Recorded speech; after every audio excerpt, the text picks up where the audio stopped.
If you want to become an intelligent investor, then you've landed just at the right channel. With this, let's start the video.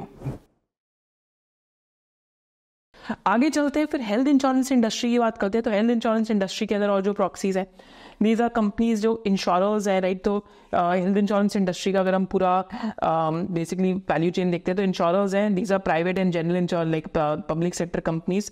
तो standalone health insurance जैसे star health हो गया, like Religare हो गया, जिसके अंदर care health करके business आता है, तो वो इंश्योरर्स हैं. बट अगेन दो तो मेन हैं, तो उसके बेनिफिशियरीज कौन है? Intermediaries like TPS. तो इंडिया में India's largest TPS listed, India का एक टीपीए जो लिस्टेड है, एक बार हम उसका डिस्कशन करते हैं. So there is a business by the name of Medi Assist. तो अगर हम मेडी असिस्ट की बात करते हैं, it's listed business. So it's one of the TPAs which is listed. Margin इसके अभी 23-24% के, right, because they have done an acquisition and there इनके भी प्रीमियम्स 22-23% केगर पे ग्रो कर रहे हैं.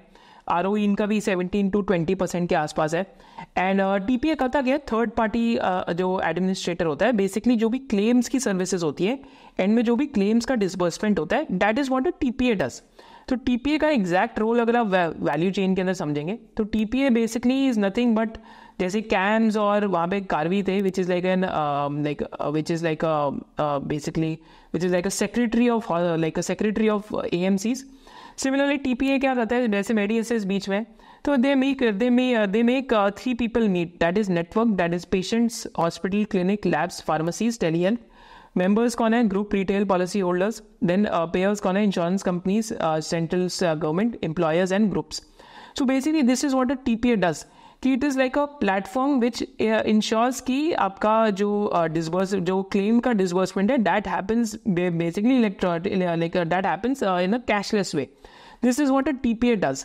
तो ये जो भी क्लेम के अंदर असिस्टेंस है, that is what a TPA provides and it ends up becoming a proxy to health insurance, group health insurance specifically. फिर पीबी फिनटेक का एग्जांपल लेंगे, it is also one of the proxies, because India के अंदर जैसे जैसे insurance का penetration बढ़ रहा है, वैसे वैसे ऑनलाइन इंश्योरेंस ज़्यादा बिकने लग गई है. तो again it's a proxy. So again ये हमने मेडी असिस्ट की DRHP से ये वैल्यू चेन निकाला है.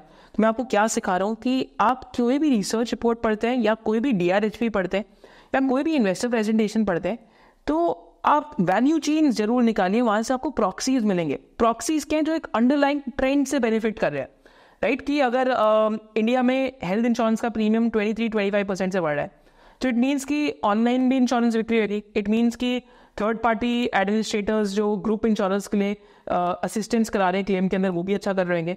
So it ends up becoming a proxy to the underlying trend. That is what is the purpose of this video. Hopefully you are understanding that. I would like you to know कि हम लोग एक हैदराबाद के अंदर on 28th of July SOIC tribe meet कर रहे हैं, जो एक SOIC का ऑफलाइन इवेंट है.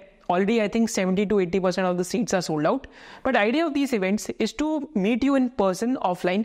And यहाँ पे हम क्या टॉपिक पे प्रेजेंट कर रहे हैं? That is when valuations matter, sectors which are extremely expensive, sectors which are ignored by the market, and how sectoral rotation works. So I will be presenting along with Mr. Himanshu Sharma, also known as the chartist, and this will be a session which will last for 5 to 6 hours, and it will be done on 28th of July at Westin Mindspace in Hyderabad. See you there in the event. So if you loved this video and you had a differentiated business insight, then do subscribe to this channel, and you can also follow our main channel of SOIC. Thank you so much for watching it.